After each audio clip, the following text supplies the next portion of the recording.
High command మధ్యలో ఏముందో అంటే ఇప్పుడు కర్ణాటక రాజకీయాలకు సంబంధించి, ఎందుకంటే కర్ణాటకలో కాంగ్రెస్ ప్రభుత్వం అధికారంలోకి వచ్చింది. వచ్చేటప్పుడు అంతకన్నా ముందు ఏమైందంటే ఇక్కడ డీకే శివకుమార్, అంటే ఇప్పుడు ఉప ముఖ్యమంత్రిగా ఉన్న డీకే శివకుమార్, ఇప్పుడు ముఖ్యమంత్రిగా ఉన్నటువంటి సిద్ధరామయ్య, ఈ ఇద్దరికి చెరో 2.5 ఏళ్ళు ఏది ముఖ్యమంత్రిగా అవకాశం ఇస్తామని చెప్పేసి గతంలో హామీ ఇచ్చారనేటువంటిది చర్చ. ఇప్పుడు ముఖ్యమంత్రిగా ఎవరు సిద్ధరామయ్యది 2.5 ఏళ్ళు కంప్లీట్ అయిపోయింది. ఇంకా 2.5 ఏళ్ళు నేను ఉంటా అని చెప్పేసి ఇక్కడ ఎవరు డీకే శివకుమార్ ప్రయత్నాలు చేస్తున్నట.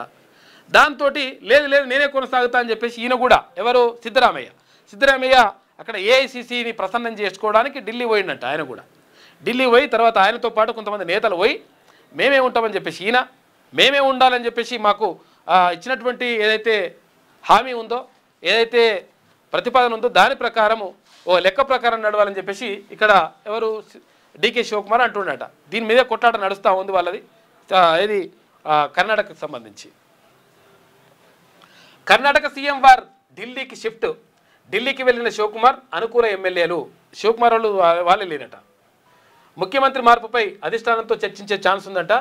కర్ణాటక ముఖ్యమంత్రి పీఠంపై నెలకొన్న సిద్ధరామయ్య, డీకే శివకుమార్ వర్గాల మధ్య పోరాటం ఇప్పుడు నేరుగా ఢిల్లీకి చేరి కాంగ్రెస్ హైకమాండ్కు తలనొప్పిగా మారింది.